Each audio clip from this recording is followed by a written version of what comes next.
Welcome to this IELTS listening practice test. There are 4 sections and 40 questions in total. Each recording is played only once. You'll have time to read the questions before each part and check your answers afterward. At the end, you'll get 10 minutes to transfer your answers. Get ready with a pen and paper. Now let's begin section 1.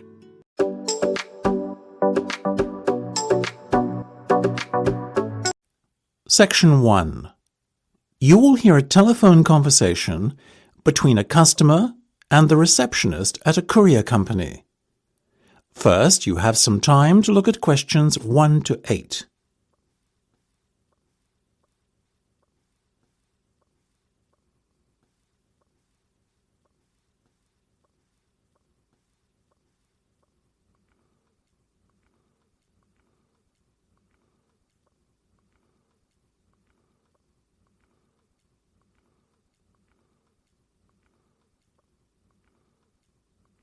You will see that there is an example that has been done for you. On this occasion only, the conversation relating to this will be played first. Good morning, this is Sam speaking. How may I help you? Hi, my name's Marco and I'm calling to inquire about sending some goods to Canada. The destination country is Canada, so you write Canada in the space provided. You should answer the questions as you listen because you will not hear the recording a second time. Listen carefully and answer questions 1 to 8. Good morning, this is Sam speaking. How may I help you? Hi, my name's Marco and I'm calling to inquire about sending some goods to Canada. No problem. What's your full name, please, Marco? My middle name is Pronto. That's Pronto. Sorry, Marco, just your surname will be fine. That's all we need for the form. It's Cebriano. That's Cebrianori.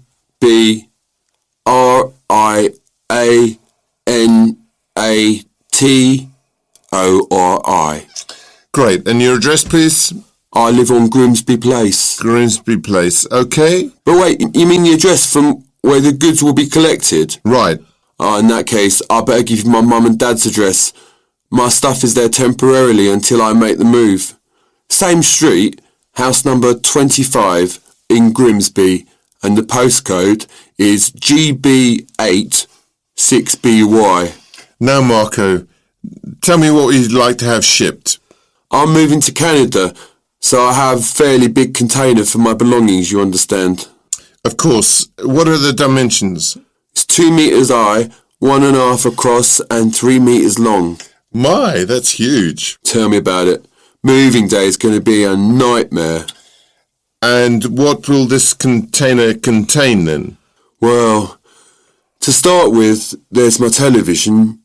I'm also taking a brand new sofa bed with me, as well as my fridge, freezer and home computer. I see. That all sounds rather valuable. Do you know the total value of the goods in the container? Yeah, I estimate about £5,000. Before listening to the rest of the conversation, you have some time to look at questions 9 to 10.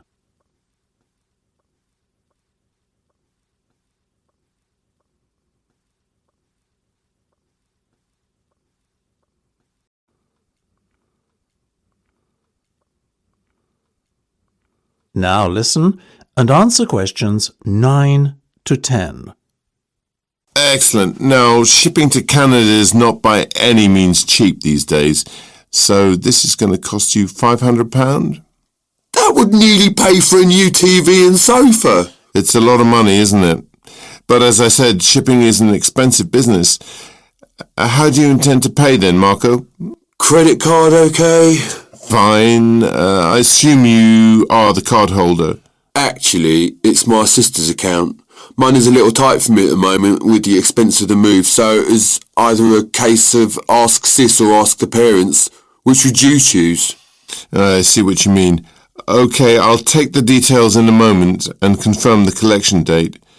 But first, let me just ask you a few questions about your move to Canada.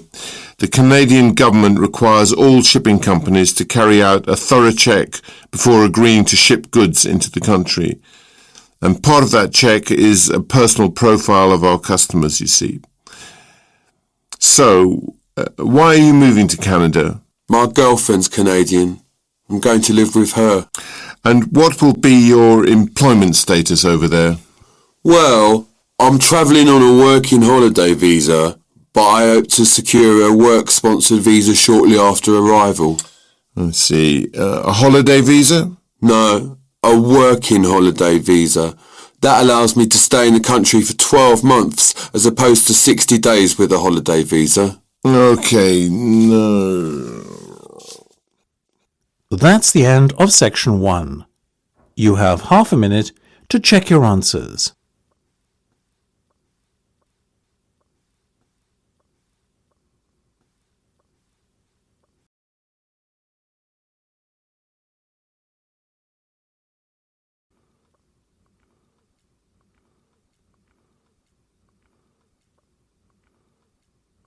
Now turn to section 2. Section 2. You will hear a guide talking to his tour group. First, you will have some time to look at questions 11 to 18.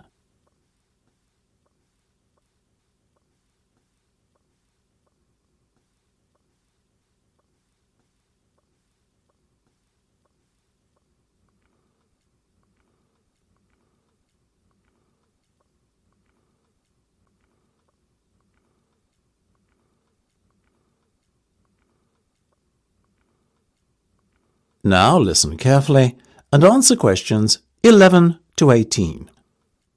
Welcome everyone to London Zoo. We're going to start our little adventure at the petting zoo.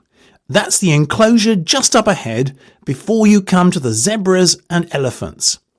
After that, our next stop will be the African hunting dog enclosure, which is just up ahead at the fork in the path. Then we'll follow the path left. On your left, you'll see the zoo's selection of monkeys, and on the right, the panda enclosure. Then we'll take the path off to the right, leading past the aviary and on up to the birds of prey enclosure. We'll come back around the gorillas then and head down the main path towards the entrance, taking a left off that up towards the zoo's selection of big cats. On the right, we'll take a few moments to marvel at the immense size and strength of the polar bears. Then we'll follow the path around by the leopard enclosure to pay a visit to the king of the jungle himself, the lion. After the lion enclosure, we'll walk past the other big cats and hunting animals towards the reptile enclosure. One of the highlights of a visit to London Zoo is seeing the emperor penguins. But before that, there's the seal pool to visit. We'll arrive there just in time for feeding at 3 o'clock. That leaves us with 5 more enclosures to visit. First, the Arctic fox enclosure, followed by the rhinos and dolphins, left and right respectively, and then on to the hippo enclosure. Our last stop will be the giraffes, on the way back to the entrance. Before you hear the rest of the discussion, you have some time to look at questions 19 to 20.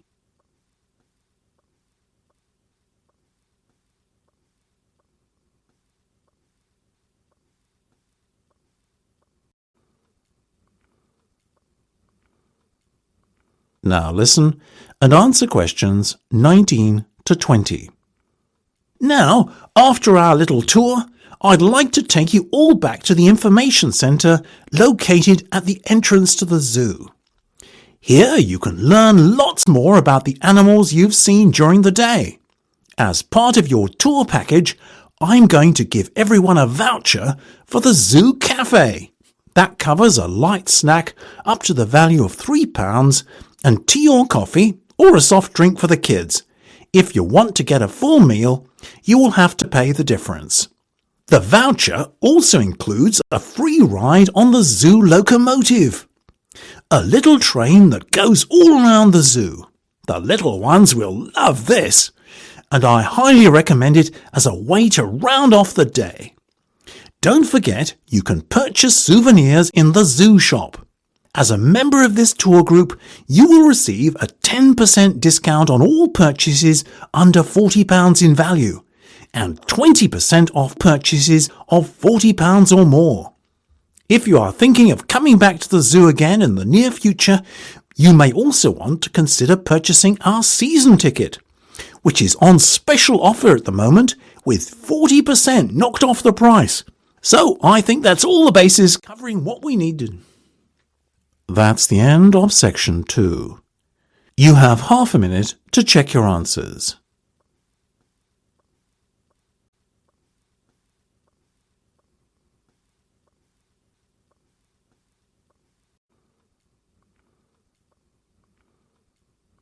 Now listen and answer questions 19 to 20.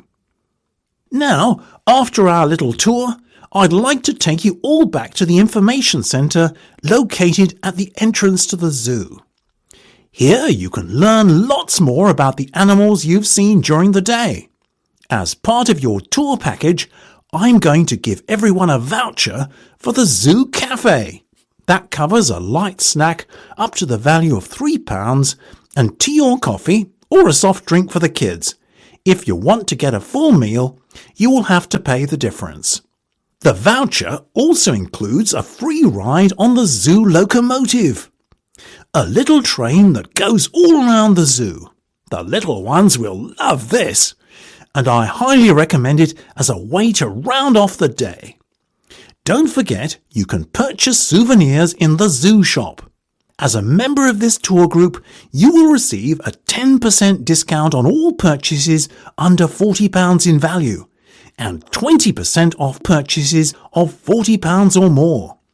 If you are thinking of coming back to the zoo again in the near future, you may also want to consider purchasing our season ticket, which is on special offer at the moment with 40% knocked off the price. So I think that's all the bases covering what we needed. That's the end of section 2. You have half a minute to check your answers.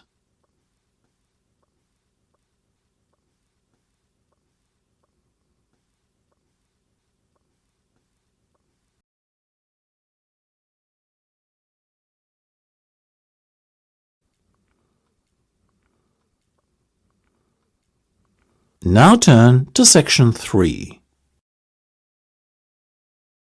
Section 3. You will hear a discussion between two work colleagues and their manager about the restructuring of their company.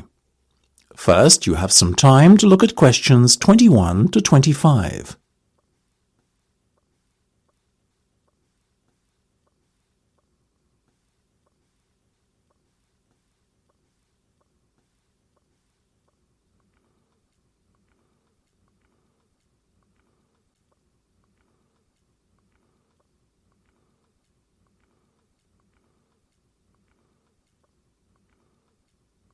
Now listen carefully and answer questions 21 to 25.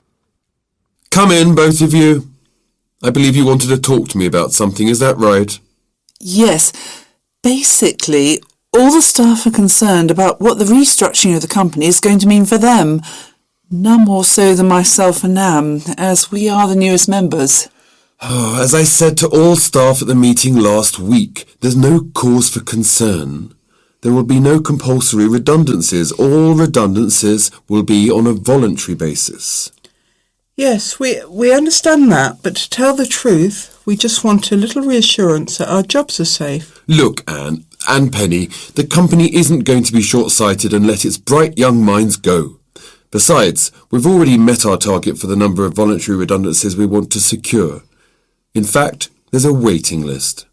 You know as well as I do that the age profile of staff at this company needs to come down.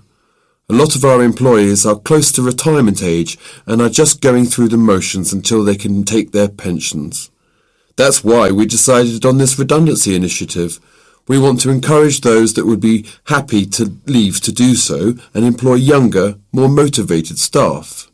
I guess that makes us feel a little better, But we're also worried about the upcoming salary review.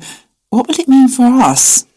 Given the fact that the company's motivation for this restructuring initiative is not to cut costs, you needn't be worried that there will be a negative effect on your salaries. We are running a very profitable business and we will reward our top performers in the upcoming review. Both of you fall into that category, so you can expect a healthy bonus and salary increase. Simple as that. That's good to know. Another thing on our minds was the fact that with all these voluntary redundancies happening in the next few months, there will be a lot of positions opening up higher in the company. What we were wondering is, will the recruitment drive be an internal or an external one? Obviously, we will recruit internally where possible. That has always been company policy. So, if you're asking me will there be opportunities to gain a promotion in the near future, then the answer is very definitely yes. The type of candidate we would be looking for has a proven track record and is performance driven. How can we improve our chances of getting promoted then when the opportunity arises? Well, in the meantime, be prepared to take on additional responsibilities, especially those relating to the management of other members of staff. Obviously, the higher up you go in the company, the more involved you'll be in managing people. What the management team is looking for then is proof that you can work effectively with and manage other members of staff. Before you hear the rest of the discussion, you have some time to look at questions 26 to 30.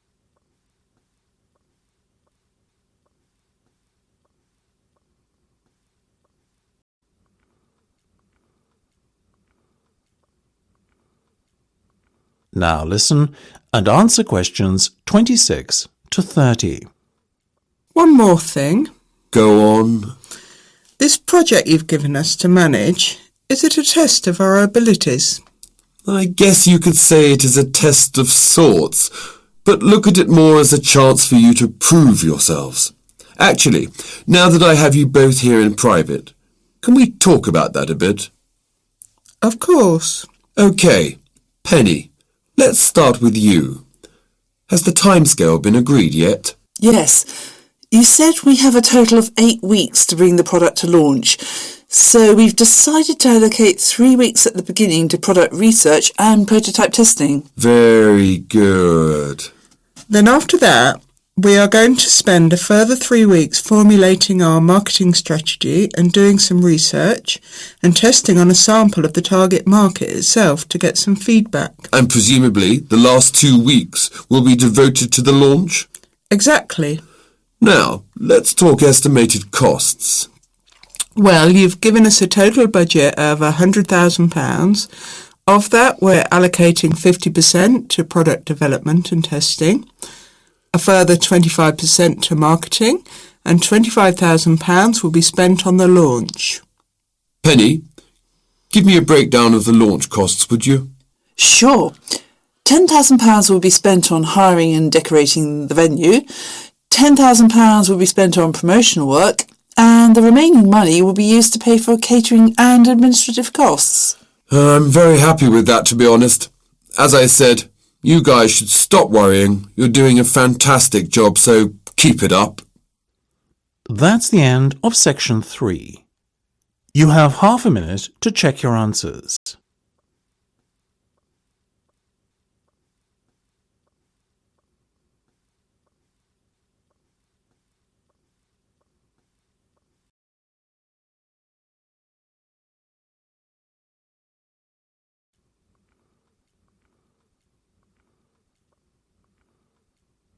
Now turn to section 4.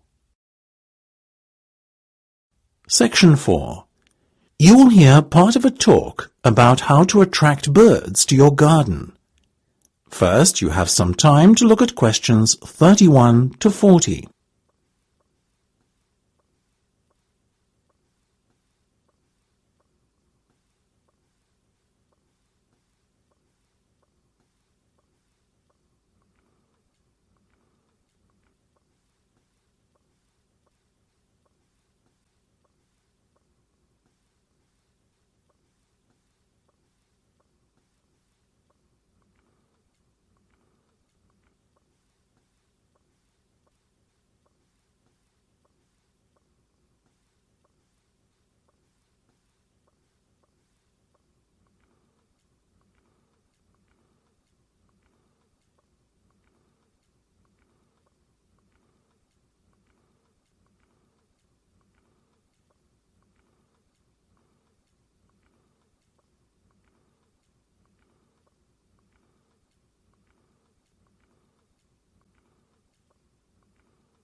Now listen carefully and answer questions 31 to 40.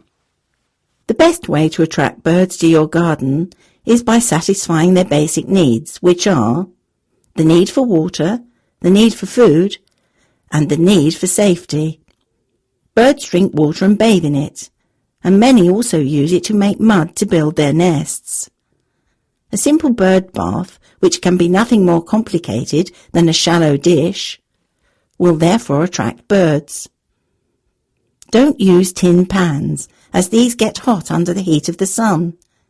In fact, a cement bowl is probably going to be the most effective bath to use.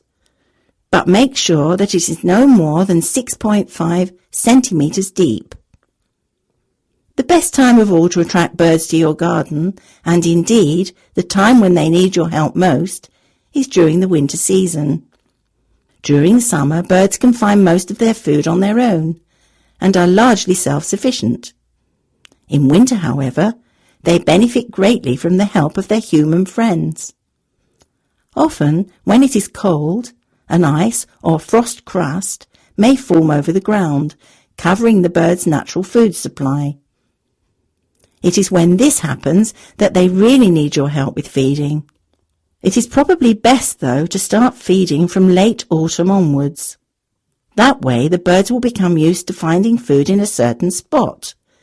So later, after the onset of the winter, they will become a permanent feature in your garden. Put food out at night so that the birds will find it the next morning. And whatever you do, make sure that you make your feeder accessible from a raised landing area only. Otherwise, you will find yourself attracting some unwanted pests such as rodents like mice, and worse still, rats. Continue feeding until early spring, when food becomes plentiful again. If you cannot serve them insects, then try to give the birds suet, a form of beef fat. You can buy this cheaply at pretty much any meat market, so it won't cost you an arm and a leg. As well as being nourishing, suet also has the advantage of not freezing during cold weather. Many birds will also enjoy crumbs, nuts and seeds. You can even serve them boiled potatoes and hard-boiled eggs, provided these are finely chopped. Other foods you probably have lying around in your store cupboard may also be used. Try feeding them raisins, figs, dried fruit generally, biscuits, boiled rice, and so on as well. If you want to build a birdhouse or nesting box, I would encourage you to proceed by all means. These offer fine protection, especially for the smaller and more vulnerable species. You can buy ready-made nesting boxes and shelves for a very reasonable price these days. Alternatively, if you fancy doing a little DIY, they are not very difficult to build either. Most birds prefer houses made of rough slabs of wood covered with bark, which to the birds feels quite authentic and natural. If at all possible, try to match your birdhouse to the surroundings as well. So, if you paint your birdhouse, be sure to use a dull grey, green or brown colour. The simplest type of birdhouse to construct yourself consists of a hollow branch nailed to a tree. When you are erecting your birdhouses, be sure to place them a good distance apart from one another. Few bird species enjoy nesting in close proximity to competitors of their own kind. Cleanliness is vitally important too. Your bird nest should be cleaned out yearly to make room for new nesting material to be brought in by their seasonal tenants. Early autumn is the best time to prepare your birdhouse, as the new season's chicks will have hatched and flown the coop, so to speak. Once cleaned, your birdhouses will be ready to welcome their spring visitors once they return to your neighbourhood early the next year. That is the end of section 4. You now have half a minute to check your answers.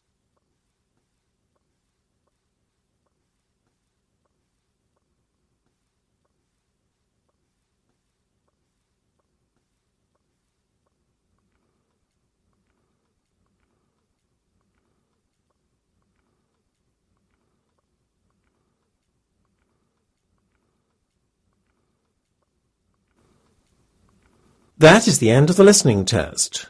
You now have 10 minutes to transfer your answers to the listening answer sheet.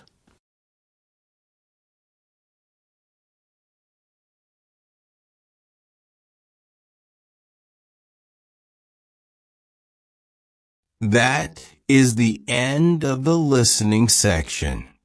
You now have 2 minutes to review your answers before the test automatically moves on to the next section.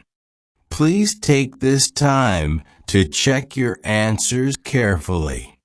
Make sure all your responses are recorded in the correct places, and review your spelling, grammar, and formatting. Once the time is up, the system will take you directly to the reading section. Please remain seated and stay focused.